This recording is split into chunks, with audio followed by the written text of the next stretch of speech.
prensa, y que se trata justamente del premio, del Gran Premio de Chapultepec, así que tuvimos el gran honor de tenerla a Catalina con nosotros en Panamá, donde se le fue otorgada este premio, y justamente con una audiencia de lujo en aquel momento, porque participaba de ese premio también el presidente de la Nación de Panamá, Juan Carlos Varela. Así que solamente quería decir eso y te dejo a ti, Frank, para que sigas.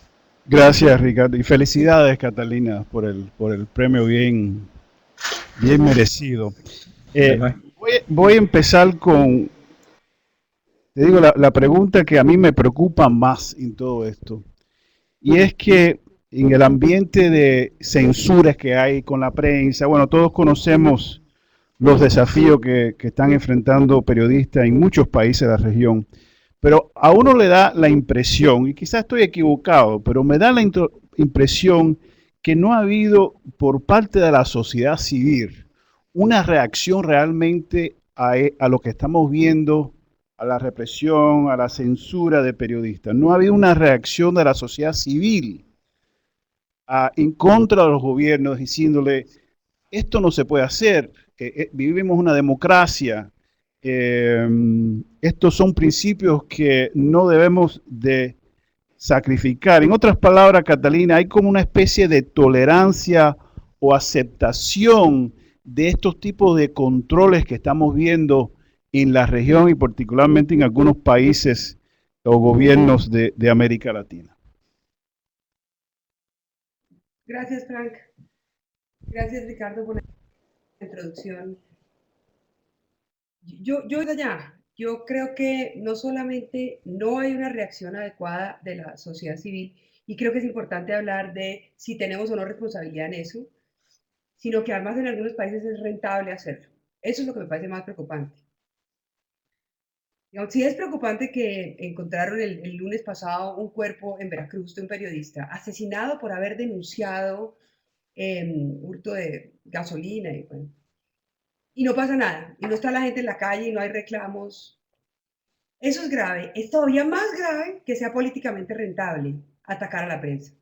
Es todavía más grave que un presidente como el presidente de Ecuador se dé el lujo de salir todas las semanas en su fragmento semanal, la libertad de expresión ya es de todos, insultando periodistas, desprestigiando diarios, con la foto de la periodista a su costado, se ha traído a la paz, y que eso no suponga ninguna reacción, y no solo no suponga ninguna reacción, sino que además incluso pueda ser políticamente rentable. La pregunta que yo me hago es, ¿qué estamos haciendo mal? Y yo creo que esa pregunta la tenemos que hacer, porque me parece que hay un esfuerzo muy importante en cuestionar las prácticas autoritarias, y ese esfuerzo tiene que seguir. A veces no es suficientemente fuerte y digamos, potente como quisiéramos, pero ese esfuerzo existe, pero nosotros no nos pensamos a nosotros mismos. Nosotros no pensamos qué estamos haciendo mal, no solo para que la sociedad no salga a defender la vida de los periodistas amenazados o agredidos o asesinados, sino para que sea políticamente rentable en algunos países hacer eso. Y yo creo que es una reflexión importante, Frank. Yo creo que no podemos abandonar esa reflexión. Yo creo que la única manera de hacerle frente a esa contracultura iliberal, antidemocrática y violenta es reflexionar sobre cómo podemos, o qué estamos haciendo mal o cómo podemos hacerlo mejor. Gracias, Catalina. Ricardo. A ver, ahora que me están dando un poquito más de sonido. Catalina, justamente vos mencionabas al presidente de Ecuador, y yo quisiera saber y que nos puedas contar un poquito cuál es tu información actual de todo este movimiento político que yo diría en los últimos 3 o 4 años, y que muy a pesar de la CIDH y del sistema interamericano, y muy especialmente de tu relatoría, se estuvo sufriendo por los cambios que quería presentar el presidente de Ecuador y otros presidentes u otros líderes de Latinoamérica, un poco para sabotear el buen trabajo que se estaba haciendo. ¿Todavía tienes información o tienes la percepción de que se sigue con esta política? ¿Se va a haber cambios? Yo sé que ahora se vienen, por ejemplo, cambios en la Corte Interamericana de Derechos Humanos.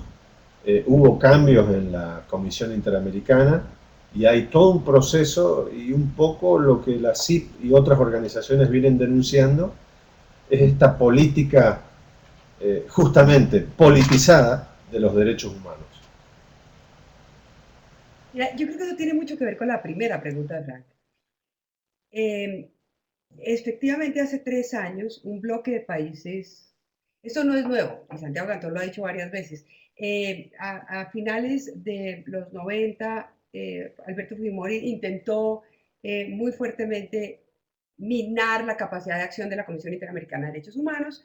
Después México y Colombia hicieron un esfuerzo también importante por reformar el reglamento. De hecho, salió una reforma reglamentaria, pero yo creo que el esfuerzo más sostenido, más brutal, más evidente, en el que se han invertido mayor cantidad de recursos y de tiempo y de funcionarios públicos para destruir el sistema interamericano de protección de derechos humanos, fue el que tuvo lugar a partir de la Asamblea General de Cochabamba de la OEA, cuando el presidente Rafael Correa anuncia que hay un acuerdo regional dentro del cual no está ni Canadá ni Estados Unidos y los dejan por fuera de la votación.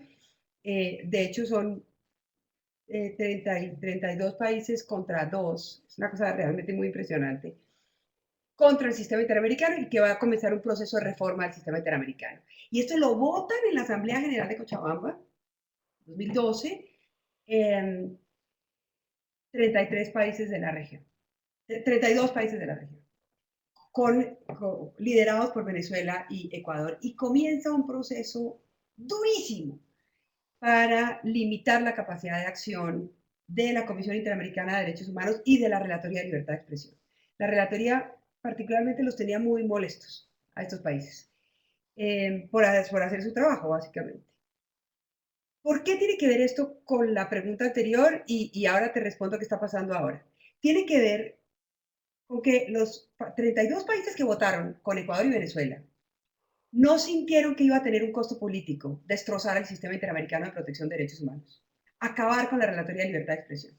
Ellos estaban haciendo un acuerdo bilateral, multilateral, que sintieron que iba a ser completamente irrelevante, que no tenía ningún costo. ¿Y por qué sintieron que no tenía ningún costo político? Porque no hay una cultura sólida de derechos humanos que proteja esos instrumentos de defensa de ese catálogo de derechos.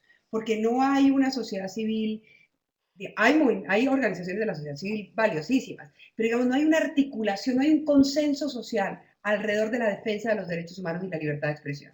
Y por eso esos países sintieron que no había problema. O sea, Chile, Colombia, Perú, México, Guatemala, Honduras, Panamá, todos se sumaron al consenso con esta retórica antiimperialista y que era que aquel que no se sumara al consenso entonces estaba del lado de los malos y los malos eran los Estados Unidos y Canadá, el imperio, etcétera, etcétera. Y con esa retórica lograron sumar un número muy contundente de países para firmar una resolución que comenzaba un proceso muy agresivo de reforma del sistema interamericano. Comenzaba no, digamos, pero impulsaba un proceso que ya había venido dándose durante el 2012, muy agresivo de reforma del sistema interamericano de protección de derechos humanos. A final de 2012, particularmente 2013 y 2014, hicimos un esfuerzo enorme de trabajo con la sociedad civil y con la prensa para revertir esa idea de que esto no iba a tener costo político. Eso fue. Y logramos que por lo menos 20 países sintieran el temblor, sintieran que esto no les iba a salir gratis, que no iba a ser tan fácil como ellos creían ceder a esta tentación autoritaria de Ecuador y Venezuela de destrozar el sistema interamericano, que era una cosa que también le sirve a todos los países, porque es que a ningún país le gusta que lo critiquen ni que lo cuestionen ni que haya informes sobre las muertes en Honduras o sobre los asesinatos en México, a ningún país le gusta. Entonces, digamos, en el fondo era bueno para todos, pero empezaron a sentir, gracias a la presión de la sociedad civil y de la prensa, lo cual costó mucho lograr, y hay que decirlo así tal cual, porque digamos no fue espontánea y no fue genuina y no fue inmediata, pero cuando reaccionaron, por lo menos 20 países se movieron su brújula, digamos, movieron su norte, y al sentir que iba a tener un costo político, se retractaron.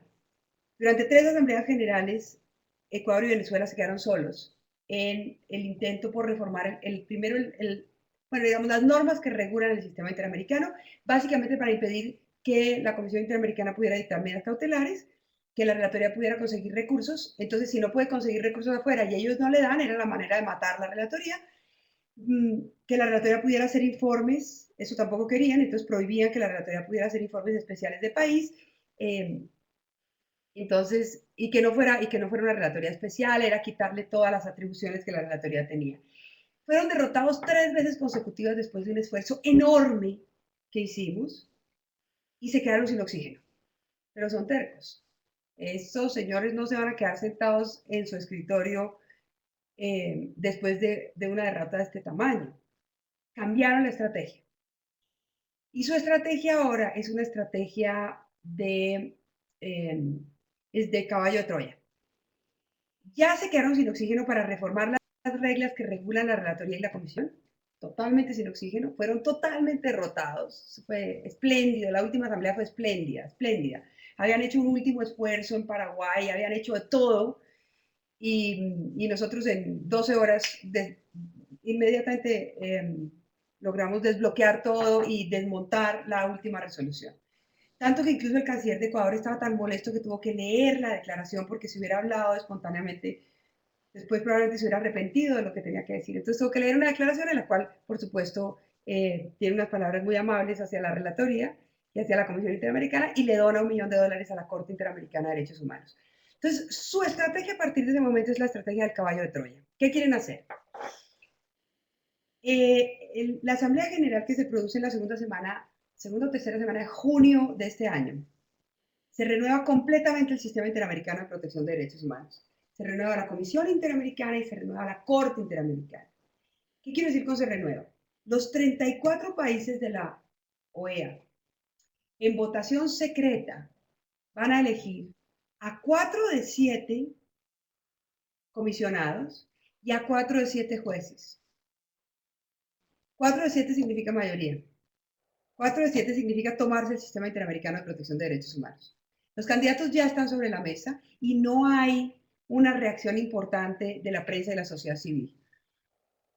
Me parece que aquí hay que hacer un esfuerzo, el mismo esfuerzo que hicimos. Lo que pasa es que pues, es más fácil hacerlo cuando uno está en la comisión y la relatoría, pero yo creo que aquí hay que hacer un esfuerzo de concientización. ¿Quiénes son los candidatos?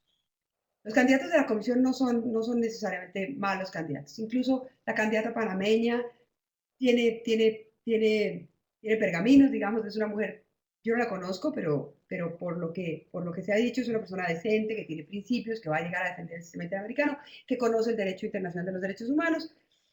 La candidata de Jamaica fue jueza de la corte. El candidato peruano es un candidato que tiene también, digamos, pergaminos en materia de derechos humanos, es una persona experta en el sistema interamericano, pero los candidatos de la corte, sin embargo, son problemáticos. Y sobre todo es problemático el candidato ecuatoriano.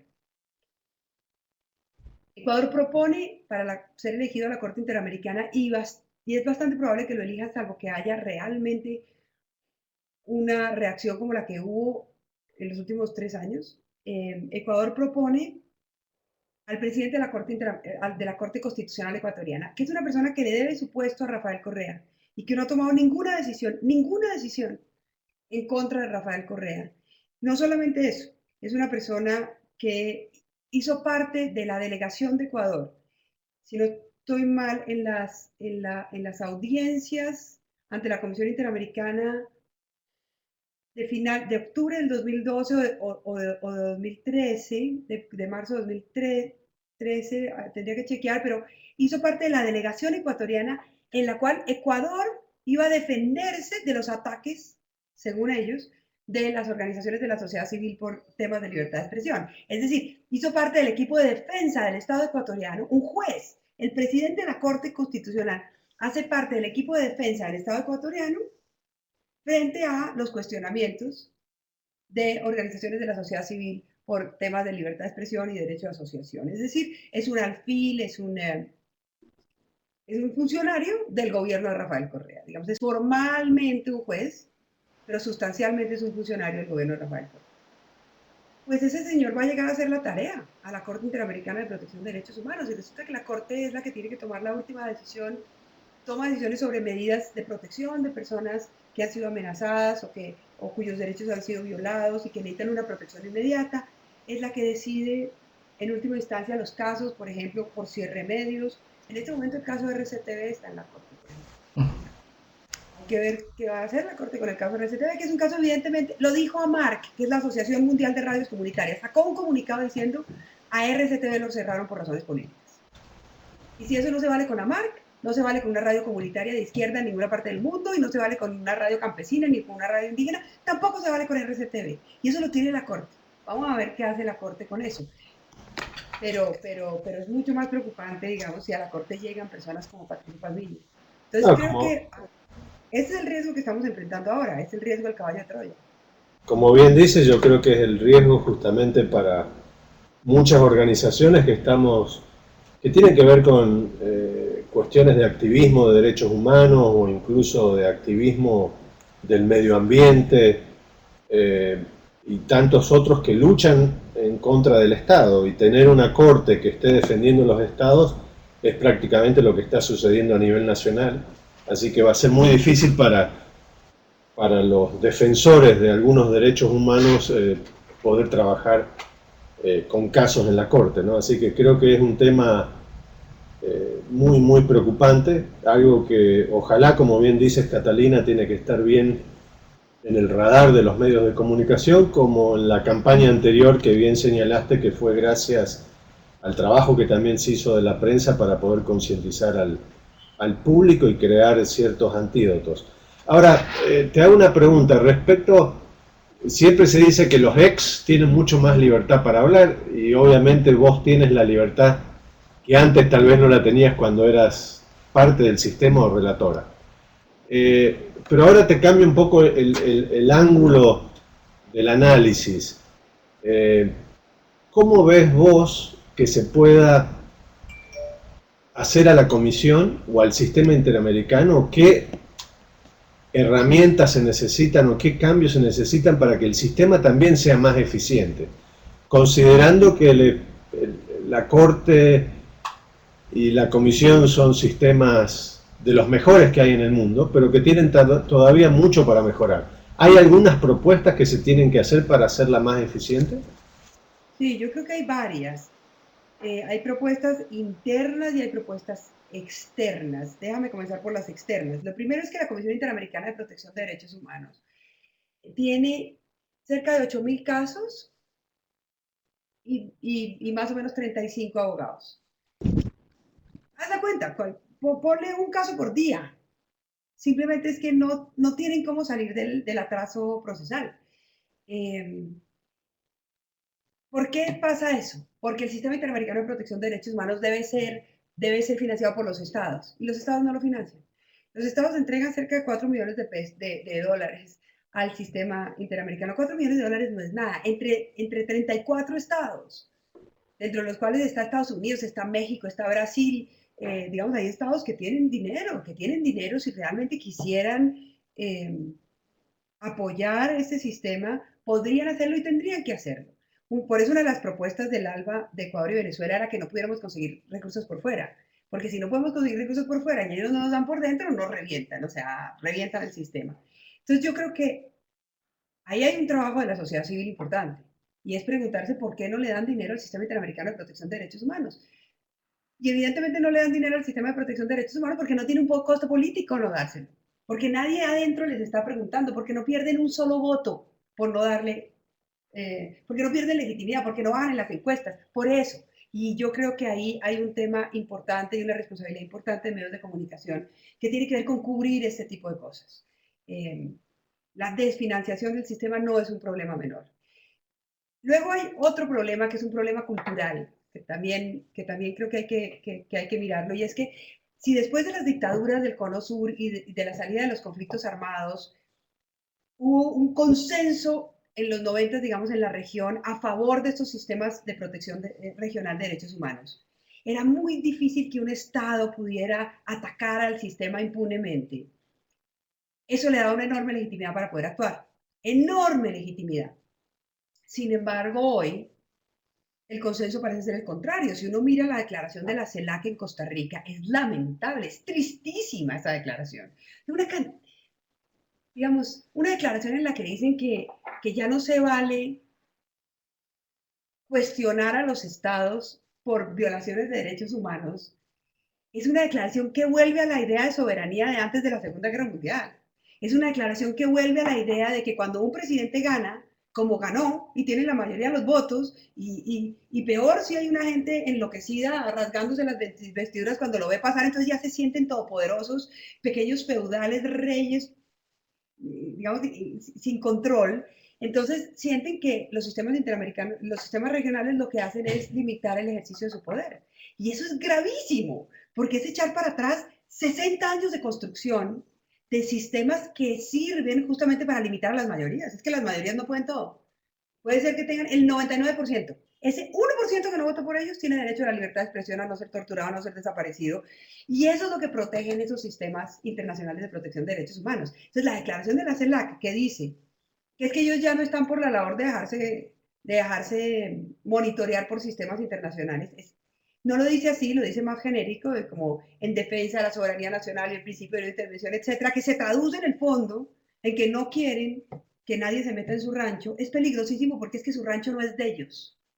Ellos están transitoriamente ahí para cumplir unos fines que el Estado les asigna.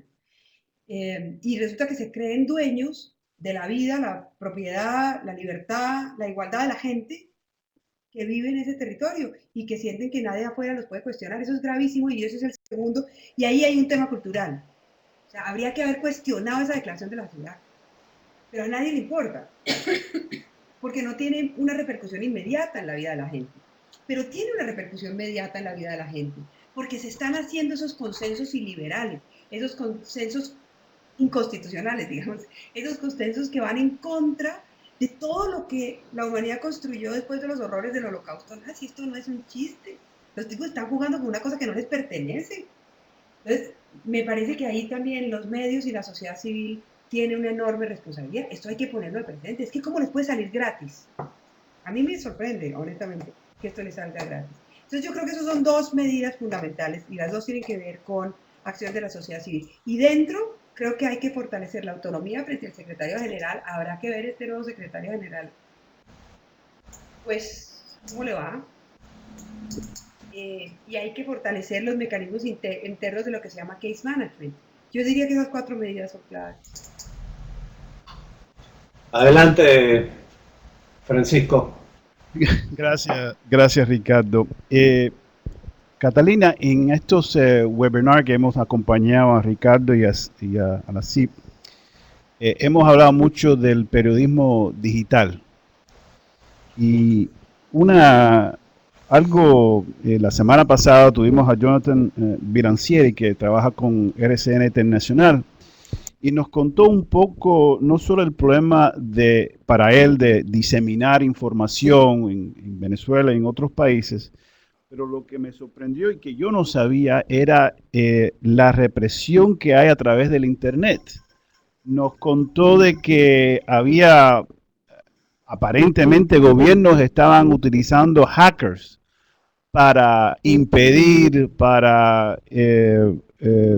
no sé, reprimir la diseminación de información a través del Internet. Cuando matan a un periodista, eso se ve, la gente lo conocen, es público, la gente a veces reacciona, por supuesto, pero cuando este tipo de reacción o de represión de Estado son mucho más indirectos, mucho más sutiles, mucho más difícil de monitorear y de informar.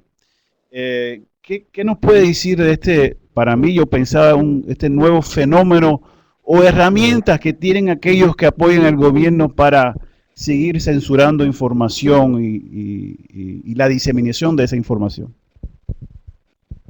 Mira, nosotros hicimos un informe que está en la página de la Relatoría de Libertad de Expresión, que pone de presente 3 riesgos. El primero tiene que ver con la vigilancia en Internet, el espionaje en Internet y las consecuencias, y ahorita hablamos de eso. El segundo tiene que ver con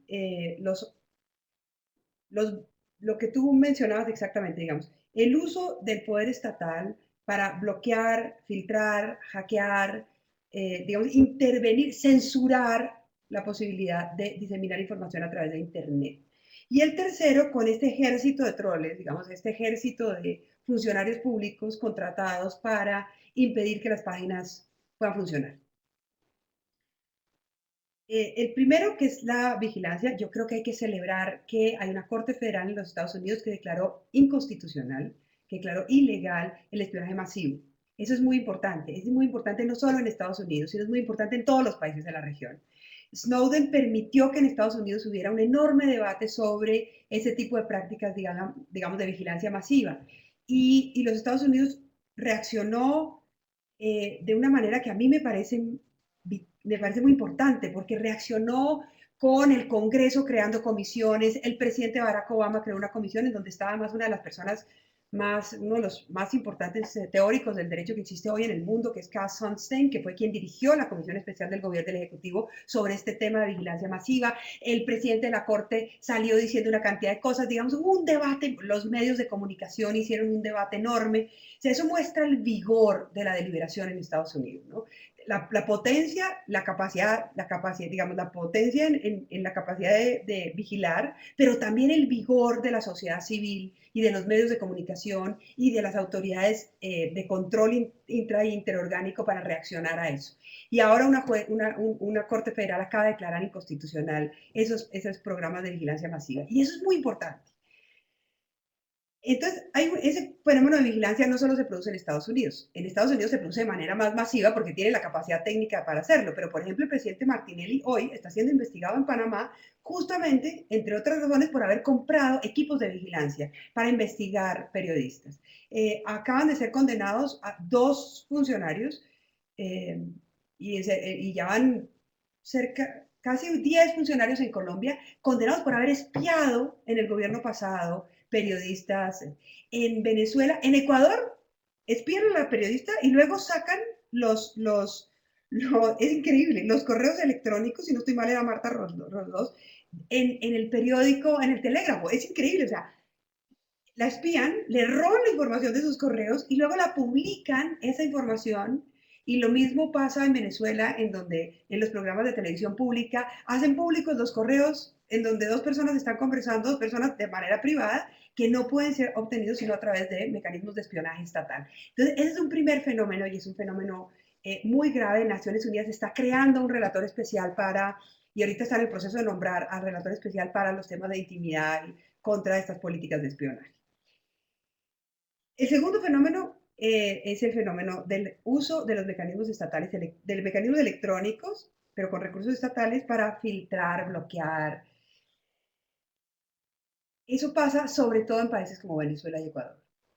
Mientras que la política de espionaje uno puede ver que es un poco más extendida, ¿no? En Argentina también había denuncias muy importantes de espionaje de la agencia de inteligencia. Este tema del bloqueo, el filtrado, es más un tema de países como Ecuador y Venezuela, en donde, digamos, ha quedado documentado, y sobre esto, digamos, hay investigaciones que yo creo que son serias, la forma como, por un lado, contratan empresas para impedir que se disemine información a través de Internet. El gobierno de Ecuador, por ejemplo, tiene contratada una empresa que se llama Ares Rights, que está en España, cuya única función es impedir que las personas puedan subir a YouTube o a canales, digamos, de diseminación de videos, a intermediarios, de este tipo de intermediarios, aparte, es increíble, es realmente muy sorprendente desde el punto de vista jurídico, aparte de las declaraciones del propio presidente públicas a través del canal oficial. Ellos sostienen que hay derechos de autor, que el canal oficial, canal oficial es titular del derecho de autor de la emisión de las imágenes de Rafael Correa en cadena nacional es increíble, es sorprendente. Y lo más sorprendente es que YouTube haya caído en la trampa y haya bajado en muchos casos los videos. Cuando las personas están bien asesoradas y le reclaman a YouTube, YouTube restablece el canal de video, pero se demora mucho tiempo y no todo el mundo está bien asesorado. Y la pregunta es, ¿qué es lo que Rafael Correa quiere que se vea adentro? Porque lo hace reiteradamente en su canal de televisión, que no quiere que la gente conozca afuera. Nosotros, de hecho, tuvimos que grabar, cuando hicimos el informe anual sobre todos los programas de televisión de Rafael Correa, tuvimos que grabarlo en un disco especial, porque nos bajaban, nos decían no hay prueba de lo que usted está diciendo y nos bajaban la información de Internet. Una vez nosotros lo tuvimos guardado, custodiado, ya no tenían esa posibilidad. Eso y el hackeo de las cuentas es algo también, una denuncia en Ecuador muy sostenida de espacio público, de IPIs, de hackeo de cuentas, de periodistas y defensores de derechos humanos. Y por el otro lado, el ejército de drones, del ejército de personas que bloquean cuentas o que llenan las redes sociales. Ahí también hay anécdotas en Venezuela y Ecuador que, digamos, felizmente el humor sirve para tramitar de alguna manera, para poder enfrentar estos procesos autoritarios, porque crean unas hashtags en Twitter en donde empiezan a intervenir los chavistas, digamos, los personas que están con el gobierno de Venezuela, con el gobierno de Ecuador, y bloquean las cuentas y, digamos, desvirtúan la idea del hashtag. Pero hay algunos que han creado que es imposible desvirtuar. Había uno muy divertido que se llamaba, voy a utilizar una expresión un poco vulgar, pero ese era el nombre, algo así como hablando huevadas como Machi Rafael. Entonces cualquier persona que a nombre de él decía, yo sí creo en mi presidente, hashtag hablando huevadas como Machi Rafael, era inmediatamente ridiculizada, era, digamos que la gente ha recurrido al humor para poder hacer frente a este tipo, digamos, de actuaciones autoritarias. Pero el tema es dramático porque incluso quienes han acudido al humor a veces han sido estigmatizados por televisión y han recibido amenazas en Venezuela y en Ecuador, defensores de derechos humanos, y han recibido amenazas muy fuertes, incluso coronas de flores o amenazas en los lugares en donde ellos se han refugiado, que nadie tenía por qué conocer ese lugar, salvo que haya un espionaje de inteligencia. Entonces incluso el humor ha sido perseguido. Pero esas son las tres amenazas. Este tipo de ejército de personas, el espionaje, el bloqueo del filtrado en Internet, perdón, el bloqueo del filtrado y los hackers y las políticas de vigilancia. Ricardo, adelante. Sí, Catalina, tratando de atar lo que me va quedando muy en claro es, tal vez, para decirlo de alguna forma, un poco la falta de responsabilidad de la sociedad civil en tomar algunos temas de derechos humanos y hacerlos más relevantes para presionar a los gobiernos a que tomen acciones en contra de las violaciones o a favor de las víctimas y los familiares. El problema que por ahí tenemos es que estamos acostumbrados a hablar de estadísticas y hablamos de los 43 estudiantes de México, pero no le ponemos nombre, y nos hemos acostumbrado por esta sobreabundancia de la información a deshumanizar las víctimas, ¿no? Entonces hablamos de estadísticas, de asesinatos, de muerte, y atando ese problema de la falta de responsabilidad social de la sociedad civil, has tocado el buen tema este de las redes sociales, has mencionado lo de YouTube. Sobre toda esta sobreabundancia de información, ¿qué nos está faltando como sociedad? Justamente ahora que tenemos el poder de las redes sociales, el poder de la comunicación, todo el mundo ahora es un medio en sí mismo. ¿Qué nos está faltando a la sociedad para hacer más por los derechos humanos? Porque da la impresión de que tenemos mucho, hablamos de mucho, pero las violaciones son cada vez mayores, o tal vez porque se conocen cada vez más. Yo creo que nos falta mayor conciencia en materia de la importancia de los derechos humanos para una sociedad democrática. Cuando los disfrutamos y no somos conscientes de que los tenemos, y cuando los perdemos, pues entonces ya hay digamos, una mayoría o unos gobiernos autoritarios contra los cuales es muy difícil pelear. Yo lo que creo es que hay una responsabilidad de la prensa en dos sentidos. Hay una responsabilidad en crear mayor cultura democrática, ¿sí? No solo denunciar las violaciones. Uno le pregunta a gente muy bien informada, ¿por qué hay violaciones de libertad de expresión en Venezuela? Y te pueden dar 2 o 3 casos emblemáticos, pero no te hacen el panorama. Y el panorama no es difícil.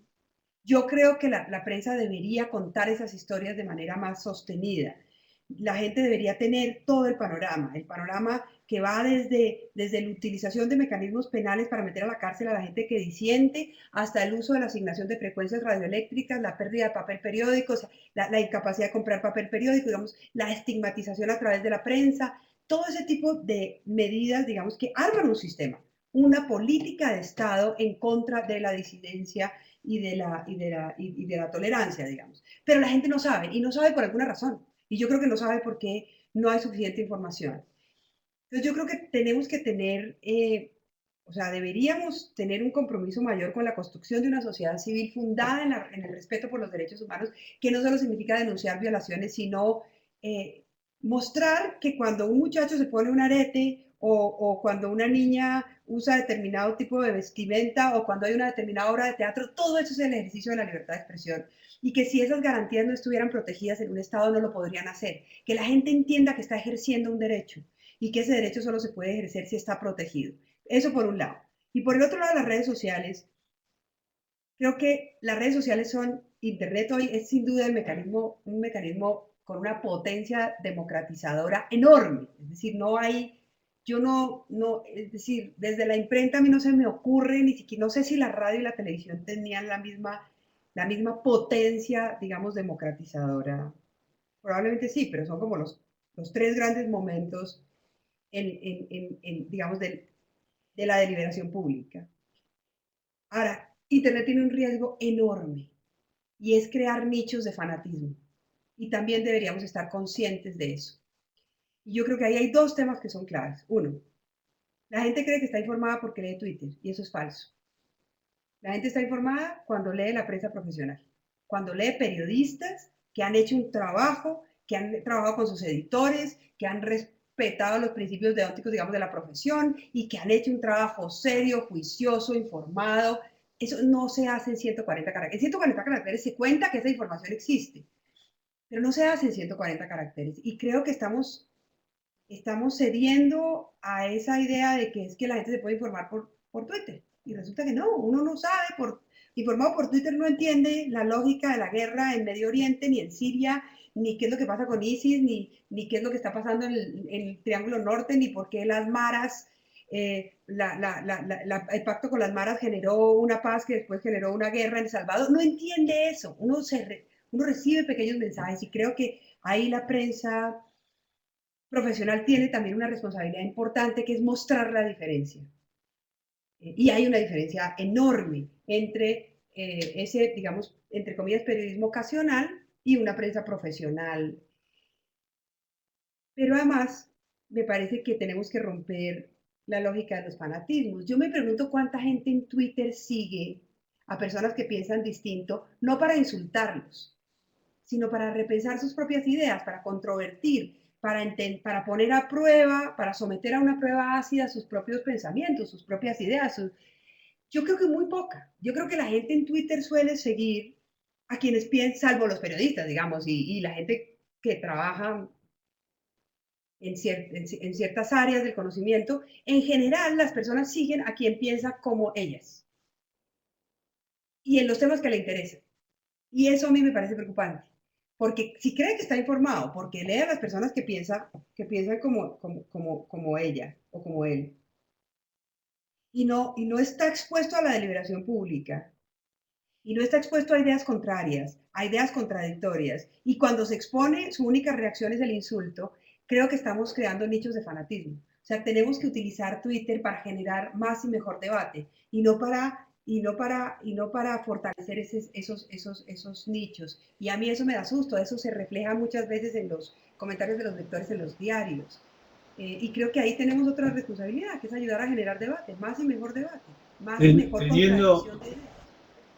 Teniendo en cuenta, Catalina, tu proyección anterior como educadora y también ahora con los proyectos nuevos que estás y como educadora, y no puedo opinar de facultades más allá de las que pueden ser más cercanas a uno, que tienen que ver con el periodismo y la abogacía en todo caso, y sé que vos estás metida bastante en el entrenamiento de jueces.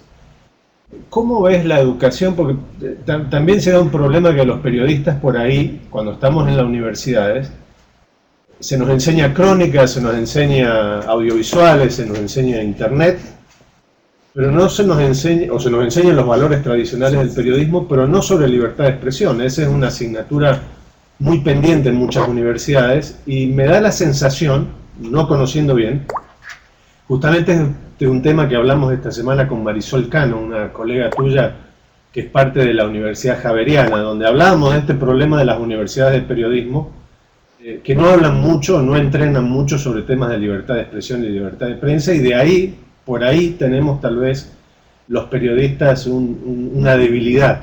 Y creo que esto se da también en cierta forma en las universidades de abogacía o en las facultades, donde no se enseña mucho sobre libertad de expresión. Por lo tanto, alguien que después termina siendo fiscal o termina siendo juez, tiene poca preparación en esos terrenos. ¿Crees que tenemos una deficiencia social en esos temas? Total. Y lo veo cuando capacito. Hay una falta de comprensión de las dos disciplinas hacia la otra disciplina. Es decir, los abogados y los jueces no solemos entender la lógica del periodismo y por qué el periodista hace lo que hace o la periodista hace lo que hace. Y al mismo tiempo, los periodistas muchas veces no entienden la fuente judicial, incluso si la cubre. Te voy a poner un ejemplo dramático y te voy a decir lo que yo creo que hay que hacer al respecto. Yo capacito muchos jueces en una de las últimas capacitaciones, una jueza seria, una buena jueza, una jueza me dice lo siguiente, me dice, mire, doctora, todo lo que usted dice en materia de libertad de expresión es muy bonito y es muy lindo y esa exaltación que usted hace de los periodistas es muy importante porque sin los periodistas no sabríamos, no podríamos, no, etc. Pero doctora, a mí me llegó un señor a la cárcel, los metieron a la cárcel y yo tuve que soltarlo porque se vencieron los términos que establece la ley para mantener a una persona en la cárcel sin una acusación. Y nunca lo acusaron, la fiscalía nunca lo acusó. Yo lo tuve que soltar. Al día siguiente en la radio y en los medios de comunicación, yo era la delincuente. Yo era narcotraficante, yo era criminal, porque yo había cumplido la ley. Porque yo no puedo mantener a una persona un minuto en la cárcel después de los términos que la ley establece si no hay una acusación. Porque eso es un Estado de Derecho. Y tenía toda la razón. Y yo revisé la prensa y es verdad. La acusación era a la jueza. ¿Quién sabe qué había hecho? ¿Quién sabe cuánto dinero había recibido? Pero al mismo tiempo, uno habla con los periodistas y los periodistas le dicen, pero a ver, Catalina, revise el comunicado de prensa de la juez. No se entiende. Ayer hicimos un esfuerzo para restablecer el litisconsorcio necesario en virtud de... Claro, es un lenguaje que no está hecho para los periodistas, y es que los periodistas no son expertos en derecho, ni en procesal, ni en derecho constitucional. Entonces, si queremos que los periodistas entiendan por qué tenemos que tomar una decisión que a veces es contraintuitiva, que es contramayoritaria, que es muy difícil, hay que hablar un lenguaje que no sea un lenguaje técnico incomprensible para una persona que no maneje la disciplina. Y al mismo tiempo los periodistas tienen que entender que los jueces tienen unas tareas que son muy complejas y que no necesariamente están satisfaciendo el interés la opinión pública, que muchas veces los jueces tienen que tomar decisiones que son justamente contramayoritarias, que son justamente contraintuitivas, que soltar ese ampón, porque soltar ese ampón hace parte del Estado de Derecho. Porque la idea es que un juez no pueda mantener a alguien porque a él le parece que es un ampón, sino cuando hay un debido proceso, se pudo defender y hay una prueba de que es un ampón. Entonces, ese diálogo no existe, ese diálogo está roto. Y para que ese diálogo exista, yo, por ejemplo, creo que hay que hacer dos cosas fundamentales. Una, crear oficinas de prensa en los sectores judiciales, en la rama judicial, en las altas cortes. Tendría que haber una oficina de prensa capaz de traducir lo que está pasando. Un periodista necesita información. Hay que dársela, pero hay que dársela bien. Y segundo, crear cátedras de libertad de expresión en las distintas disciplinas. Los periodistas tienen que hablar el lenguaje de los derechos. Y eso ayudaría mucho a que comprendieran la labor de los jueces. Y los jueces tienen que aprender a traducir lo que hacen en un lenguaje más comprensivo. Y eso se puede hacer, eso es fácil. O sea, habría que las distintas ramas judiciales y crear esas oficinas de prensa y crear esas cátedras. Crear esa cátedra es fácil. De hecho, una asignatura pendiente mía es hablar con Marisol Cano para que hagamos esa tarea. Bueno, me alegro mucho, ojalá que se pueda dar. Frank, Sí, Catalina, quiero quizás regresar a cuando eras relator y que nos cuente un poco de las cosas que realmente te sientes orgullosa de lo que hiciste y lo que hizo la institución. Y quizás también algunas cosas que quizás eh, te llevaron a cierto nivel de frustración, que no pudiste cumplir, que hubieron impedimentos que no dejaron llevar a cabo muchos de tus planes o tus objetivos. Cuéntanos un poco de esa experiencia, Catalina. Yo creo que hay tres cosas que me satisfacen mucho. La primera, haber institucionalizado la relatoría. La relatoría llevaba mucho tiempo sin relator y pues digamos en ese momento no era una oficina que tuviera una relevancia regional, pues porque llevaba mucho tiempo sin relator y había sufrido ese percance. Cuando yo me voy, por ejemplo, estados como México o como Brasil, por poner ejemplos de dos estados grandes, pero pasaba mucho con otros estados como Honduras o como incluso Guatemala,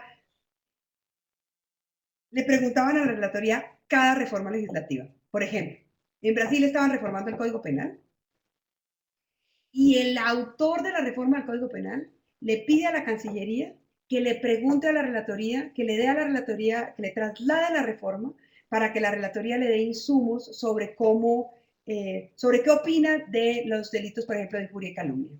Eso no pasaba, la relatoría no existía. Yo me acuerdo que cuando yo llegué me presentaba en los gobiernos y me decían, perdón, ¿de dónde viene la señora? ¿La relatoría de qué? Cuando yo me fui, teníamos solicitudes por lo menos de 15 estados para que interviniéramos en procesos legislativos, procesos. Yo creo que eso fue importante. Darle ese realce a la relatoría fue importante. Y eso se logró gracias a un trabajo muy cuidadoso de un equipo extraordinario de personas, extraordinario, de periodistas y abogados que trabajaron en la relatoría, de sistematizar estándares y dejar en claro lo que estaba bien y lo que estaba mal. Y eso le sirve a los estados, porque no es la opinión de Catalina Botero, sino son estándares internacionales que en derecho se llama soft law, que es doctrina relevante para la gestión interna de sus asuntos. Eso me dejó muy satisfecha. Lo segundo que me dejó satisfecha, aunque también tiene un nivel, todo eso tiene un nivel importante de frustración, es que logramos articular sistemas de protección de algunos periodistas. Es decir, en casos eh, de riesgo extraordinario, logramos articular sistemas para proteger a esos periodistas, para sacarlos del lugar, activar redes para lograr que ese periodista fuera protegido. Eso uno, o sea, salvar una vida ya justifica todo el trabajo que se hizo. Eso me dejó muy, muy, muy satisfecho. Y casos que tramitamos ante la Comisión Interamericana, ante la Corte Interamericana de Derechos Humanos, como el caso Richard Vélez, que era un caso de un periodista que fue agredido por cubrir los ataques del ejército a un grupo de campesinos, y eso lo obligó a irse del país. Muchos años después, nosotros logramos llevar el caso a la Corte condena al Estado, restablece la dignidad de Richard, le piden perdón, bueno, lo indemnizan, pero además la Corte ordena una serie de políticas de prevención de violencia contra periodistas, de protección de periodistas en riesgo y de lucha contra la impunidad, que son políticas por las cuales nosotros, y en conjunto con la CIP, y en conjunto con Ricardo y con el proyecto de impunidad que tenía la CIP, habíamos impulsado durante mucho tiempo. Entonces esas cosas me dejaron, esas cosas son muy, muy satisfactorias, muy satisfactorias. Ahora, insatisfacciones todas. Es decir, Ecuador está peor ahora que cuando yo llegué. Pues claro que ahí hay una insatisfacción. Es decir, pues yo no puedo hacer mucho contra una persona como Rafael Correa. Venezuela es un estado en este momento casi que un estado fallido. Pues sí, uno le hubiera gustado tener más incidencia y poder hacer más cosas. Por muchas razones, por el tema de la debilidad en el concierto internacional, por la guerra que entraron contra la relatoría, pues no fue tan eficaz y ahí hay una enorme frustración. Yo hubiera querido estar más cerca a los periodistas y a las periodistas y a los defensores de derechos humanos víctimas de violaciones de derechos humanos en esos países y realmente que les debemos mucho, digamos, que yo por lo menos tengo una deuda pendiente con ellos. Con ellos. ya para ir... Ah, perdón, Frank, si quieres hacer una pregunta, adelante. Adelante, Ricardo. No, simplemente para ir ya tratando de buscar algún tipo de conclusiones, me interesa mucho tu opinión. Eh, Estuve revisando varias de las preguntas que todo el mundo está haciendo aquí y ahí pueden ver en la pantalla de Catalina que tiene su email, así que le podrán seguir haciendo las preguntas después de esta hora. Les recuerdo a todos que estos webinars están siendo grabados y después los pueden buscar en la página del centro digital, ya lo va a poner Alfonso ahora en la página. De todas maneras me quería quedar con una pregunta que hace Lois y que por lo que entiendo por preguntas anteriores de él es de Venezuela, y pregunta justamente ¿por qué los espacios para la sociedad civil organizada dentro del sistema parecen tan limitados? ¿Son limitados o hay? No, yo creo que no. El sistema es pequeño, el sistema está desfinanciado, el sistema no tiene mucha capacidad de acción, pero yo sí creo que las personas, ante el sistema interamericano, no me refiero a la OEA, digamos. La OEA son dos cosas, es el Sistema Interamericano de Protección de Derechos Humanos y los órganos políticos. El Consejo Permanente, la Asamblea General, ahí en esos órganos políticos ha habido un intento de apertura enorme, pero pues hay países que bloquean la participación de la sociedad civil, o sea, muy impresionante. En el sistema interamericano, yo creo que sí falta que que el sistema, digamos, se haga conocer más, falta que quienes estuvimos en el sistema y quienes hoy están en el sistema y quienes están cerca del sistema lo den a conocer más, pero yo creo que hay una apertura importante. Cualquier organización puede pedir una audiencia, por ejemplo, o pueden enviar comunicaciones, o pueden participar de los eventos que hace la Comisión Interamericana y las distintas relatorías en los países. Lo que pasa es que el sistema es un sistema pequeño en sí mismo, es un sistema desfinanciado, es un sistema que tiene muy poca gente y entonces, pues en esa medida, su capacidad de establecer redes con la sociedad civil no es muy amplia. Pero yo no creo que sean espacios, digamos, cerrados necesariamente, no. Creo que hay que establecer más lazos de comunicación, simplemente. Y justamente hablando de este tema de la CIDH, ¿le das particular atención o especial interés a las relatorías? Sé que cada tanto aparecen nuevas relatorías que van atendiendo casos puntuales y cuando se quiso desaparecer justamente la relatoría que vos estabas liderando era prácticamente para desaparecer un tema de libertad de expresión en el sistema interamericano. Sí, exactamente. Hay relatorías por sujetos vulnerables, hay relatorías de pueblos indígenas, hay relatorías de pueblos afros, hay relatorías de mujeres, hay relatorías de migrantes, hay relatorías de personas recluidas y hay relatoría de libertad de expresión. Ahora hay una nueva relatoría de derechos sociales, económicos y culturales. Claro, nunca las relatorías habían generado eh, tanta polémica hasta que el tema de libertad de expresión empezó a ser un tema, digamos, tabú en la región. Así que hablar de libertad de expresión era como cometer un pecado para ciertos presidentes que tenían la característica de odiar la libertad de expresión, de utilizar todas sus herramientas para limitar la libertad de expresión. Eh, pero da la sensación, y creo que mucho tuvo que ver, y ahora lo podemos decir públicamente porque vos estás ya como ex, pero mucho tuvo que ver justamente con la predisposición que vos has tenido con la prensa. Porque me da la sensación también que el tema de las relatorias, por ejemplo, el tema de feminicidios tanto en Guatemala como en México, el tema de acaba de haber un informe, de darse a conocer un informe de 477 asesinatos de ambientalistas en Brasil, de activistas de los derechos humanos en Guatemala, etcétera, etcétera. Tenemos un grave problema de violencia en toda América y las relatorías parecen demasiado o tienen poca atención o de la prensa o porque no saben hacer prensa desde la CIDH. Pero también son oficinas desfinanciadas, es que son oficinas que una relatoría de la Comisión Interamericana de Derechos Humanos puede tener una persona.